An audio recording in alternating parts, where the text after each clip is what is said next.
Bueno, vamos a explicar acerca de los triángulos rectángulos y los triángulos oblicuángulos. La diferencia que hay es que en un triángulo rectángulo lo que voy a tener va a ser un ángulo de 90 grados. Si yo tengo un ángulo de 90 grados, entonces hablo de un cateto 1, hablo de un cateto 2 y hablo de una hipotenusa. En esto se puede aplicar el teorema de Pitágoras. El teorema de Pitágoras obedece a que un cateto al cuadrado más el otro cateto al cuadrado es la hipotenusa al cuadrado. En el teorema de Pitágoras se determinan las funciones trigonométricas donde el seno del ángulo se calcula como el cateto opuesto entre la hipotenusa, el coseno del ángulo se calcula como el cateto adyacente sobre la hipotenusa y la tangente del ángulo se calcula como el cateto opuesto entre el cateto adyacente. Entonces, para poder entrar a las funciones trigonométricas en el triángulo rectángulo, lo primero que tengo que hacer es determinar cuál es el ángulo que voy a considerar. Para que teniendo el ángulo pueda ver el cateto opuesto, que es el que está enfrente, el cateto adyacente, el que está pegado, adyacente, que forma parte del ángulo, y la hipotenusa, que es el lado más grande. Entonces, dependiendo del ángulo que consideren, va a ser la disposición de los catetos. Porque si yo, en lugar de considerar el ángulo de abajo, estoy considerando el ángulo de arriba, teniendo en cuenta que es un triángulo rectángulo, y yo digo que este es el ángulo beta, entonces el que antes era cateto adyacente pasa a ser cateto opuesto, el que antes era cateto opuesto pasa a ser cateto adyacente porque está pegado al ángulo, y la hipotenusa siempre va a ser lo mismo. Entonces hay que tener ahí una consideración adecuada en cuál es el ángulo que estoy considerando. Estas tres funciones trigonométricas son las que más se utilizan para la solución de triángulos rectángulos. No utilizamos las funciones recíprocas, que es la cotangente, que es recíproca a la tangente, la secante, que es recíproca al coseno, y la cosecante, que es recíproca al seno, porque en la calculadora solamente tenemos las funciones seno, coseno y tangente. Debido a eso, nos quedamos solamente con estas tres funciones trigonométricas porque no se utilizan. Entonces, todos los triángulos rectángulos se basan para la solución en el teorema de Pitágoras y en las tres funciones trigonométricas. Sin embargo, en los triángulos oblicuángulos, la diferencia con el triángulo rectángulo y el triángulo, recuerden que este es un triángulo rectángulo. El triángulo rectángulo obedece a que tiene un ángulo de 90 grados y el triángulo oblicuángulo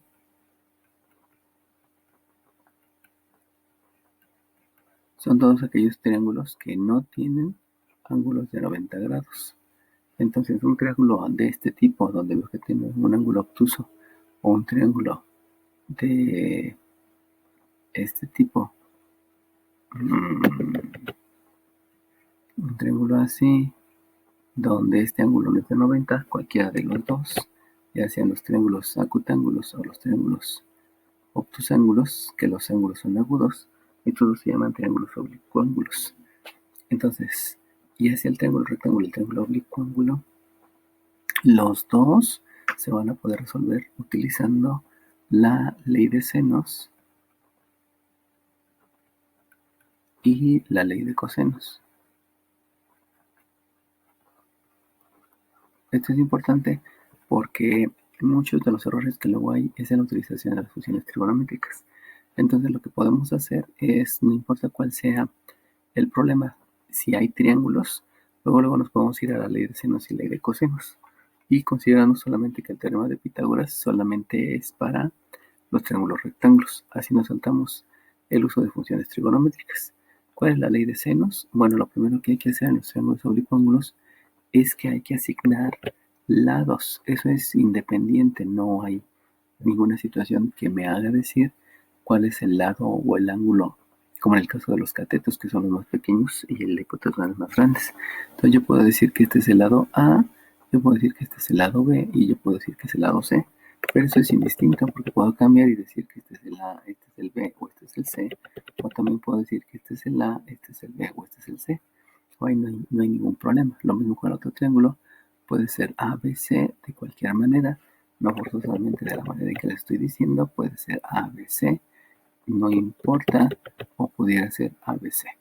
De esos lados que los asigno, lo que sí hay que tener en cuenta es que el ángulo que está enfrente al lado A, lo voy a considerar como el ángulo A mayúscula, el que está enfrente al B es el B mayúscula y el que está enfrente al lado C va a ser el ángulo C mayúscula.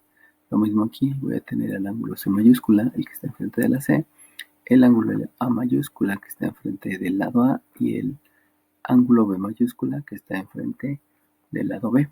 A partir de ahí, ya que asignamos los valores, que no importa cómo haya sido, la ley de seno se va a basar en una proporción. Recuerden que una proporción es una igualdad entre fracciones y esas fracciones van a ser la medida del lado entre la medida del ángulo, la medida del lado entre la medida del respectivo ángulo opuesto y la medida del lado entre la medida del respectivo ángulo opuesto. Entonces, si yo tengo un triángulo rectángulo, también lo puedo resolver por ley de senos, no importando las medidas, los ángulos, etcétera, etcétera. Salvo en el caso que tengamos que tengamos dos lados y que sea un rectángulo, pues sí puedo utilizar el teorema de Pitágoras. Pero si no, me puedo ir directamente a ley de senos y ley de cosenos. Ahora, la ventaja que tengo con la ley de senos es que aquí me puede calcular ángulos y lados y todo va a ser con respecto al seno. La ley de senos, también otra ventaja que tiene, es que se puede aplicar la propiedad de las proporciones.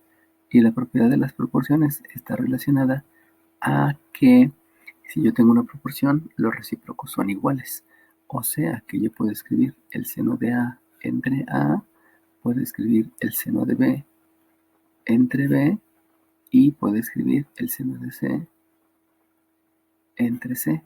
Estas dos de la ley de senos solamente estoy aplicando la propiedad de las proporciones. Y dependiendo del caso, pues puedo utilizar una o puedo utilizar otra. Ahora bien, en la ley de cosenos la voy a utilizar solamente cuando la ley de senos no funcione. Por eso tengo que dibujar mis triángulos y ya que aplique ley de senos, si yo veo que no obtengo ninguna ecuación, entonces aplico ley de cosenos. Ahora, en esta ley de senos, tengan en cuenta que se pueden obtener tres ecuaciones. Recuerden que una ecuación es una igualdad.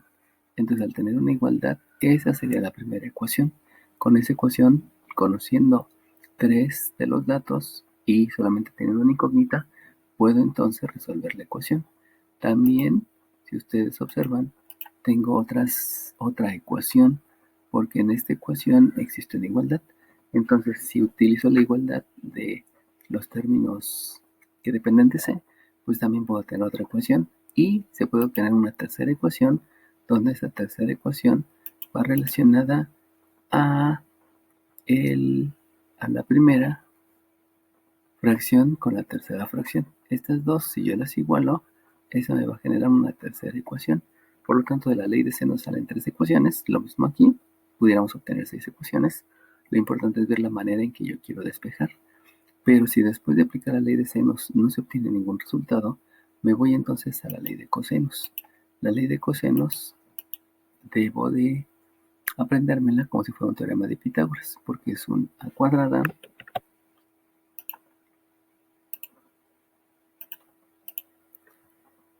es una cuadrada igual a un b cuadrada más c cuadrada. Es la ventaja de la ley de cosenos, que se parece mucho al teorema de Pitágoras. Ahora, para completar la ley de cosenos, hay que restarle el producto de estos dos sumandos y multiplicarlo por el coseno del ángulo, el cual estoy calculando.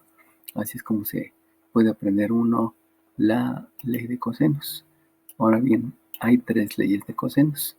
Una ley de cosenos, como acaban de ver, es relacionado al lado A, pero existe otra ley que tiene la misma forma. O sea, en lugar de tener despejada A, vamos a tener despejada B o vamos a tener despejada C.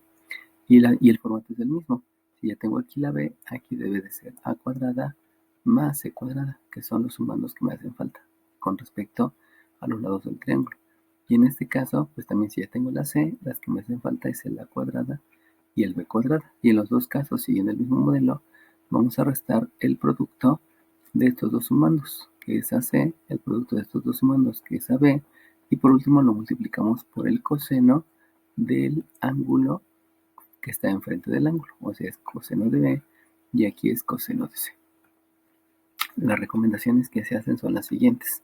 Primeramente, los cálculos de los lados o ángulos lo hago por ley de senos.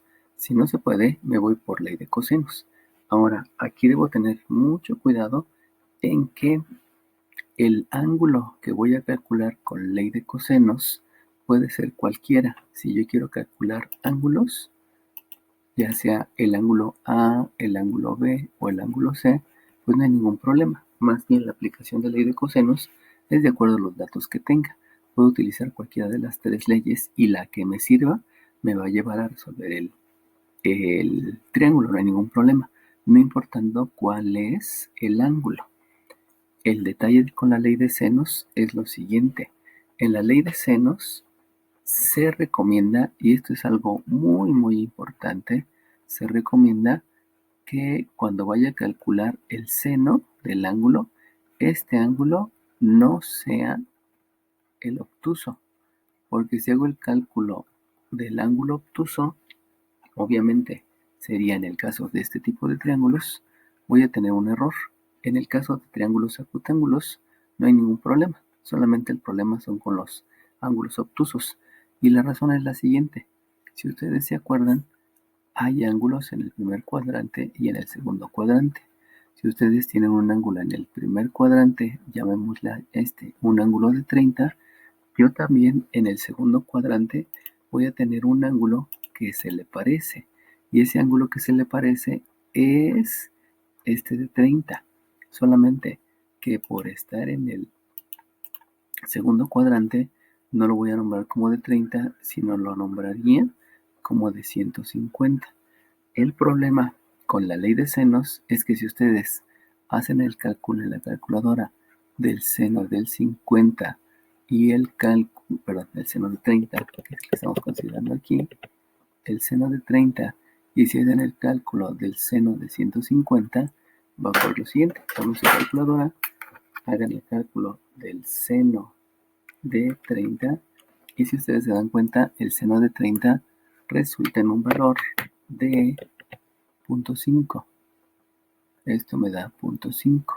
Si ustedes hacen el cálculo de 150, el seno de 150 me da un resultado que también es 0.5. Y ese es el gran problema que tengo con ley de senos. Porque si voy a calcular nota, aquí hay que especificar bien la nota. El seno del ángulo no debe ser el ángulo obtuso para el cálculo del ángulo. O sea, si ustedes solamente van a escribir seno del ángulo agudo, seno del ángulo obtuso, no hay ningún problema. El problema es si ustedes quieren hacer el cálculo del ángulo a través de la función seno en función inversa. O sea, si ustedes calculan el valor del ángulo que se calcula como el arco seno de 0.5, ahí va a haber un problema muy grande, porque el arco seno de 0.5 les puede dar dos resultados, y esos dos resultados son 30 y son 150.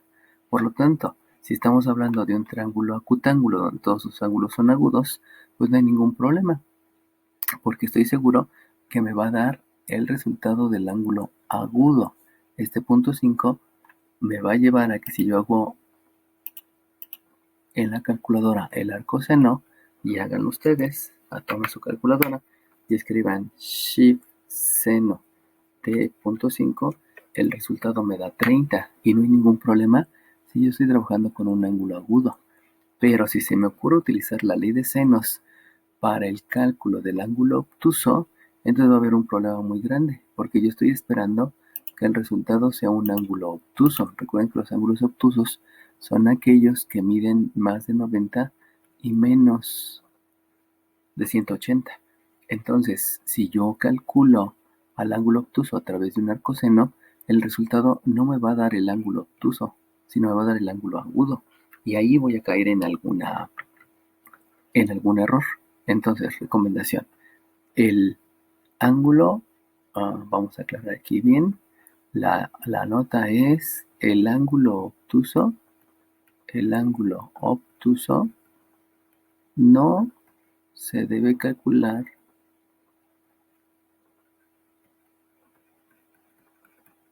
con ley de senos.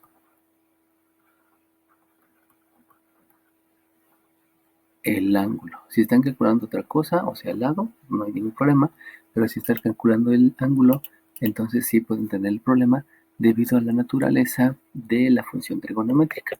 No porque las funciones trigonométricas estén mal, simplemente porque así me dan los resultados en el seno.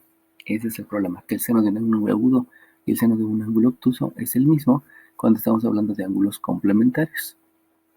Ese es el problema. Ahora bien, para poder asegurarnos que no vamos a tener este error cuando estamos utilizando la ley de senos o la ley de cosenos, vamos a lo siguiente. Siempre en un triángulo, en cualquier triángulo que yo tenga, llámese agudo, obtuso o el que sea, el ángulo mayor va a estar enfrente del lado mayor.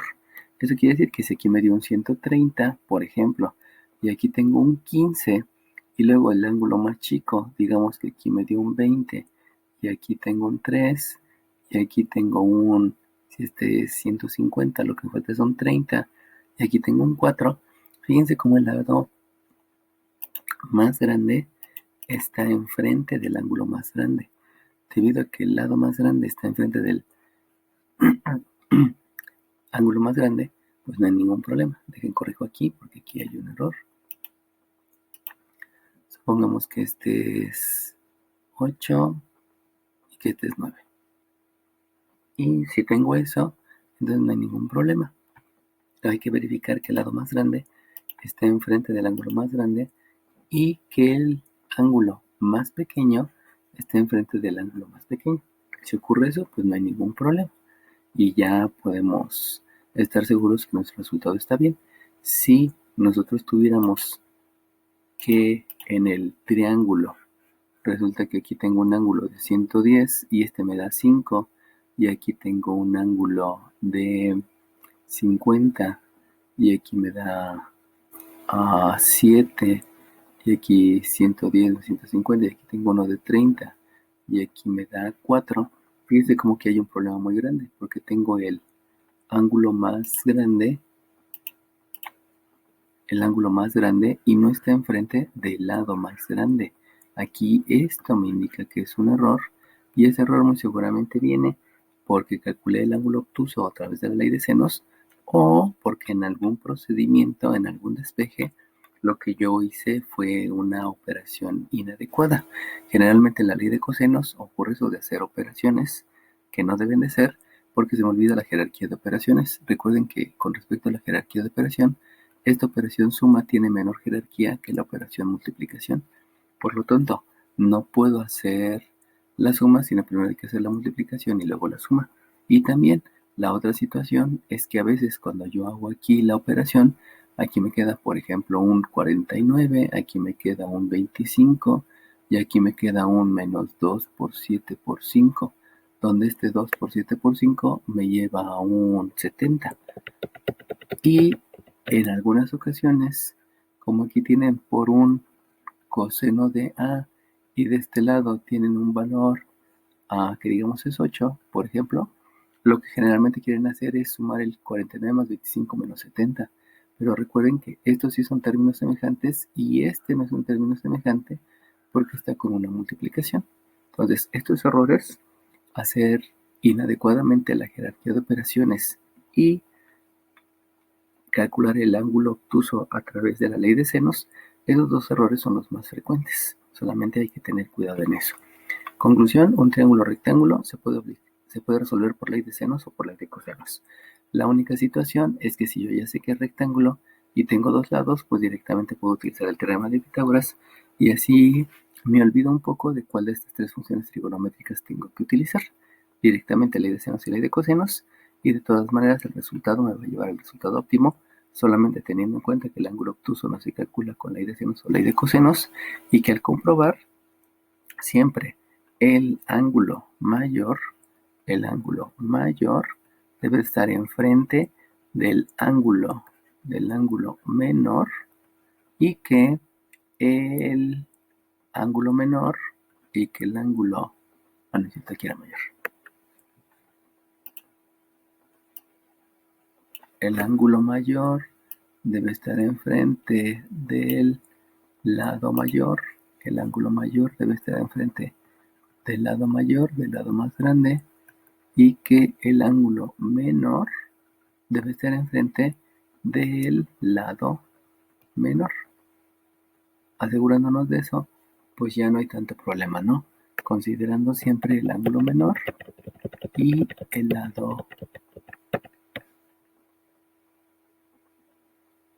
y el lado menor.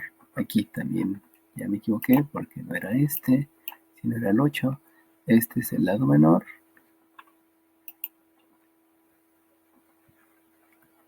Este es el lado menor y este es el ángulo menor. Con eso verifico el resultado y puedo asegurar que mi desarrollo, que mi cálculo de los triángulos, pues está bien.